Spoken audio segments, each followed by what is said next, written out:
Hi, and welcome to Old Time Knowledge. Well, I am finally putting together a compilation of 4 no-bake desserts for you guys to take you through making some recipes that you don't even have to turn the oven on, which is great when you're getting into the warmer weather.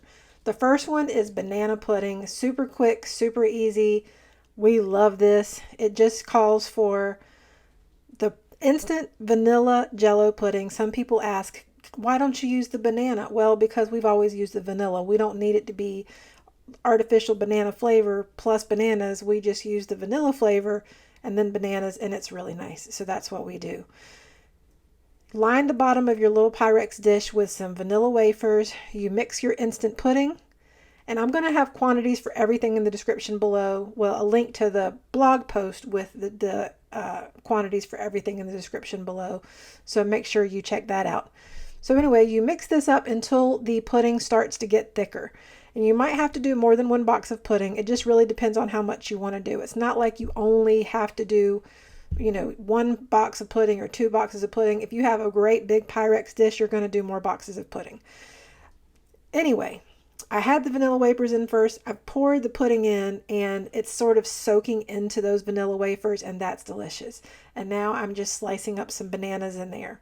And then the plan is I'm going to be making more vanilla pudding to pour over the top, and then it's going to get more vanilla wafers and more bananas, and it's just going to be so good.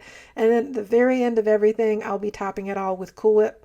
Of course, if you want to, just before serving, you can make up some homemade whipped cream, and that would be delicious too, and put that on top. So as you can see, that pudding is already starting to thicken up a little bit as I push those wafers down into the pudding. I just want everything to be coated. I want it so that when you dig your spoon down in there, every single spoonful pulls up some cookie and some banana and some pudding, and it's so, so good.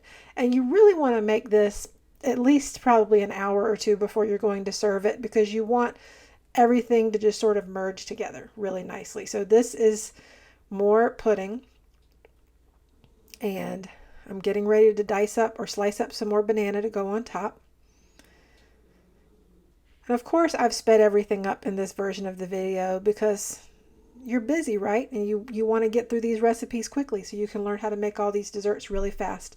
You put however many bananas you want in this. You put however many vanilla wafers you want in this. Just use your good judgment. Make it the way you like it. Then it'll be your banana pudding recipe and not my banana pudding recipe. But it's just the principle of the thing, knowing that you're making this with vanilla wafers, instant pudding, bananas, and then, as I said, I'm using Cool Whip here, but you can also use delicious, amazing homemade whipped cream, which I highly recommend. So just spread it out when you're ready to serve it, and then dish it out, and people are going to love this. They're going to go crazy for it. Yes, traditionally there are baked or cooked banana pudding recipes, but this is just one of those quick ones you can throw together. Let's say you got a fellowship meal at church on a Sunday and you thought about it the night before. You could make something like this and refrigerate it, and the next morning you're out the door and ready. No big deal, super easy, super delicious, and I know you will love it. So I hope you will try this and let me know what you think in the comments below. All right, now the next one I'm going to be doing is chocolate eclair cake, which is delicious. This is another recipe that's going to use the vanilla pudding, or you can use the French vanilla pudding. It's also going to use a tub of chocolate frosting. I have the Hershey's chocolate frosting here. You can make your own chocolate frosting, but I've made chocolate frosting before, but not for this. So I don't know how homemade chocolate frosting will work for this particular recipe.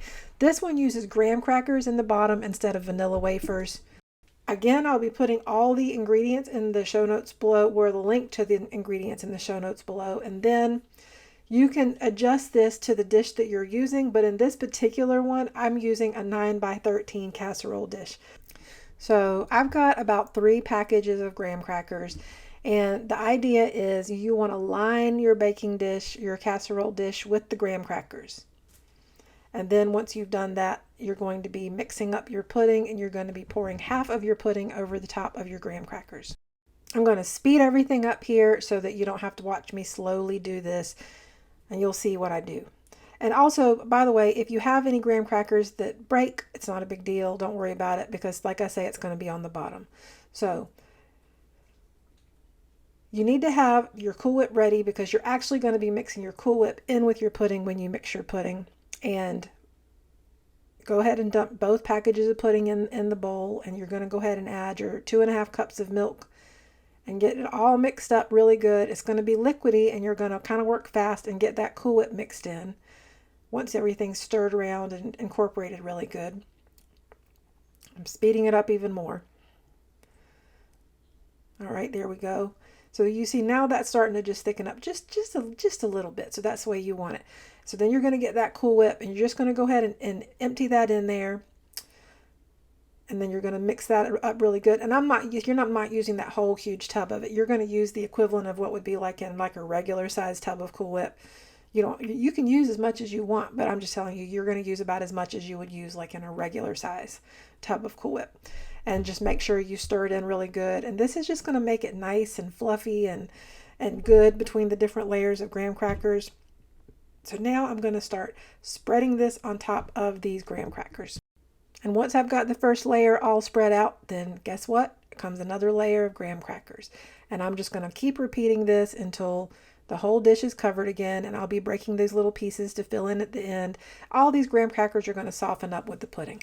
And so you're just going to keep adding this mixture, and then you're going to do one more layer of graham crackers. So this is the last of them. And once you get them all on, then you're going to get your chocolate frosting, and you got to get that in the microwave, and you got to just heat it up for maybe 15 seconds or so, 30 seconds, maybe stir it a little bit and heat it up some more. But the point is you want it pourable. And so then you're going to pour it on top just like that. Y'all, this is making me so hungry to look at it. Cover it up and put it in the fridge. And then here we go, 6 hours later. This is what it's going to look like. Let me show you. This is so good, y'all. I cannot tell you how delicious this is.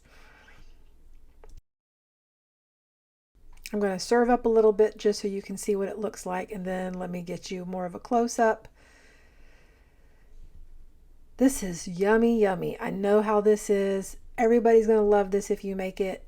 Everybody's going to love all these desserts if you make them, but this is a really nice one. It looks lovely, very nice presentation. So I hope you make it and let me know what you think in the comments below.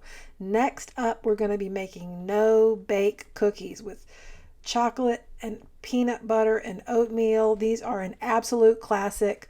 Some people call them preacher cookies. Some people call them 1-minute cookies. People call them different things, but they are delicious no matter what you call them. All right, right now I've already got my pot. I've just turned it on. I've got it on about medium heat. I'm going to put in a stick of butter. It calls for a 1/2 cup of butter, so that's a stick of butter, 1/2 cup of milk. I'm going to get this all melty and mixed together first, and then once this is all melted and it's starting to get really nice and warm, then that's when I'll add the sugar so that the sugar can dissolve, because it's basically like a candy type, it's like a chocolate candy type cookie almost. So the milk and butter mixture got heated up, started to bubble just slightly, and I added the sugar to it. And now I'm adding the cocoa powder. Since I've done this, I've gotten to where I've learned you can also go ahead and mix your cocoa powder and sugar, and that gets things incorporated better and more easily. So it's easier to get the cocoa powder mixed in. But anyway, it doesn't really matter if you do the cocoa powder first or you add it like I did just then. It's going to use 4 tablespoons of cocoa powder. Now, once it starts to boil, you're going to let it boil for 1 minute. 1 minute, no more, no less. As soon as the minute's up, take it off the heat. This is very important. This is why some people call them 1-minute cookies. It's still going to be bubbling a little bit. You're going to add your half a teaspoon of your teaspoon of vanilla, which I already did. You're going to go ahead and add in a 1/2 cup of peanut butter and get it stirred around because it's going to be nice and melty. And then you're going to add in your 3 cups of oatmeal and get that all mixed in. And then at that point, it's ready to start dropping on wax paper or whatever you have that you want to let this start firming up on. And I just use parchment paper or wax paper. Either is fine. And you're going to just do it in little spoonful drops like this. They'll be like little cookies, and they're so good. So you got to give it time to firm up. If it's a really hot day and it's warm in your house, it might take a little longer. But once they're done, they're absolutely delicious. You might want to keep them in the fridge because otherwise they might get kind of melty. Now, once you have these and you try them, I hope you'll let me know what you think in the comments below. Let me know what your family thinks. These are a classic in our family. We love them. We eat them up. They don't last very long. Now, next up, I'm making chocolate lasagna. This is going to remind you of the chocolate eclair cake that I did earlier, but the difference with this one is you're going to have a crust that's made from Oreos. The pudding is going to be chocolate. It uses cream cheese mixed in. It's got chocolate chips. Like, y'all, there are so many delicious twists to this recipe, and it is absolutely amazing. So you're going to get your Oreos and you're going to crush them up really good. You're going to need about 3 dozen or so Oreo cookies. I mean, you can use more if you want. I certainly wouldn't use less, but you definitely want to get these all crushed up really, really good. You don't want it to be like in a super fine powder, but you want them to be crushed up good enough to work with them. And then you're going to need to get a stick of butter melted, and when you melt the stick of butter, you're going to add it in and you're going to mix this all around until it all holds together, and you're going to press it into the bottom of your Pyrex dish, your 9 by 13 casserole dish, whatever kind you're using. Like I said, you don't want big chunky pieces of Oreo in there, but you also don't want it to be super fine powdery. So right now I'm mixing up a box of cream cheese, just a regular 8-ounce box of cream cheese, 2 tablespoons of milk, and 2 cups of Cool Whip, and also 1/4 of a cup of sugar. This is going to give the cream cheese layer for the cream cheese lasagna. And this goes on immediately after the Oreo cookies. Now you want to spread this out really good. It's important that you do that. And then we're going to get to doing the next layer here in just a minute. So now you're going to mix your 2 boxes of chocolate pudding with your milk. It calls for 3 1/4 cups of milk. So this is more milk than the last one. It's fine. Just go ahead and get this mixed up because you're going to have this chocolate layer. And this dessert is just also so amazing. It's just so good.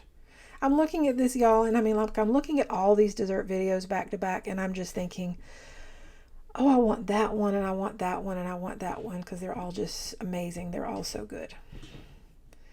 So then once you've got the chocolate pudding on top, you might want to wait a few minutes before you do this part. This video is sped up so you can't really tell, but you're spreading the Cool Whip out on top. In this case, I would use Cool Whip rather than homemade whipped cream, because if you don't, the homemade whipped cream might start to break down and then it won't hold up nicely. But here it is, sprinkled with chocolate chips on top, and it's gorgeous and it's delicious, and you're going to love it. I hope you will try this and let me know what you think in the comments below, just like I hope you'll try them all. And as always, thank you so much for watching. I'll see you again soon. Bye-bye.